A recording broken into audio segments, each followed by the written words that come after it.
ito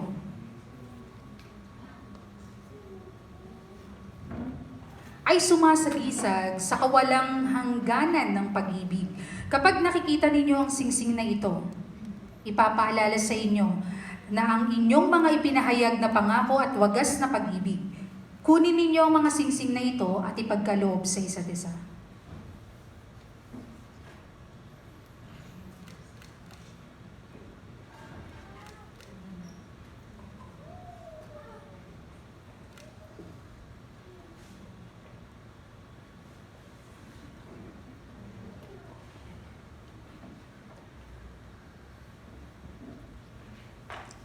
Banggitin mo ang kanyang pangalan. Isha Dayan, Ibinibigay ko sa iyo ibinibigay ko sa iyo ang singsing na ito ang singsing na ito bilang tanda bilang tanda at katunayan ng aking katapatan at katunayan ng aking katapatan at pag-ibig sa iyo. at pag-ibig sa iyo. Sa pangalan ng Ama, Sa pangalan ng Ama, ng Anak, ng Anak, at ng Espiritong Banal. ng Espiritong Banal. Amen. Amen.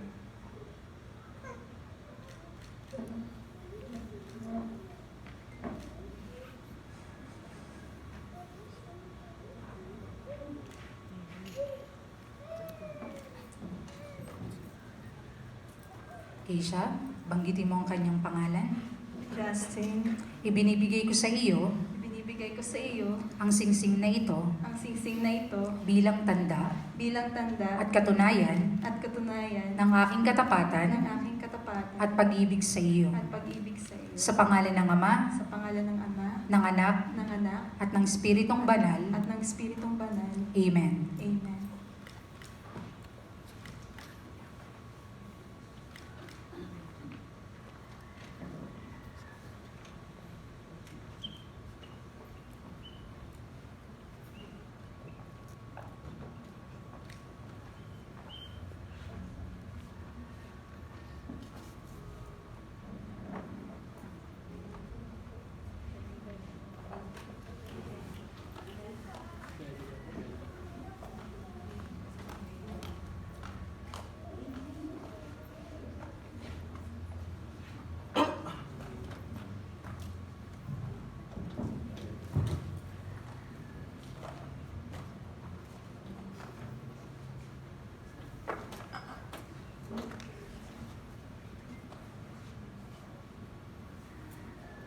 Ang belo na ito na itinatakip sa inyong mga ulo at balikat ay simbolo ng kalinisan, kabanalan at katapatan ng inyong relasyon.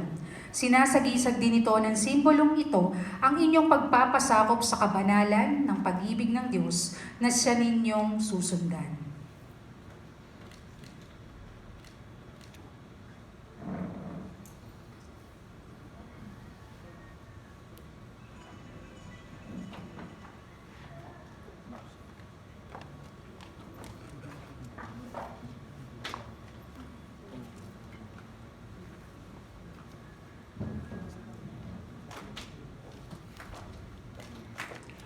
Ang cord na nasa inyong mga balikat ay simbolo ng pakikipagtuwang.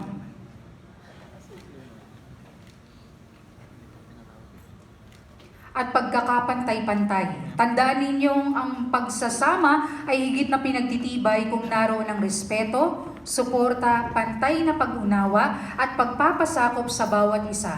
Ang mga ito nawa ang di mapipigtas na cord sa inyong relasyon.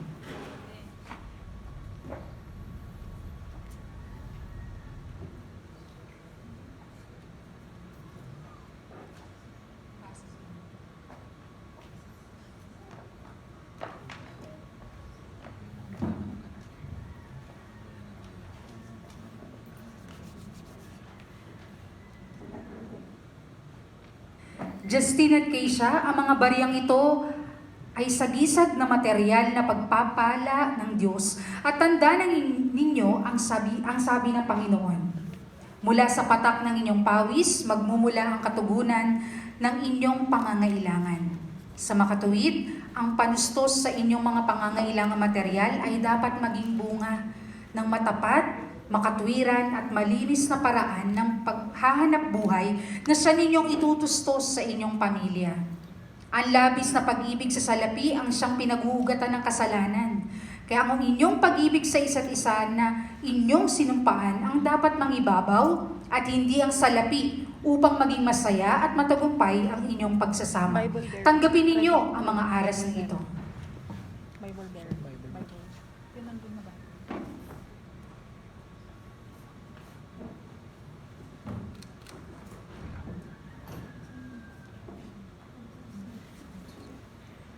Sa ating pananampalataya, ang banal na kasulatan ay nagsisilbing gabay tungo sa isang landasin na ninanais ng Diyos sa ating lahat. Napapaloob dito ang kaganapan ng buhay, kaligtasan, paglilingkod at kalayaan.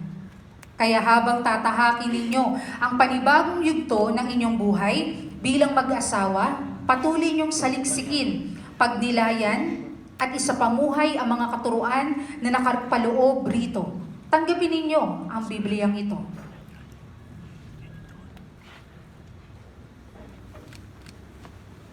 Manalangin po tayong lahat. Loobin mo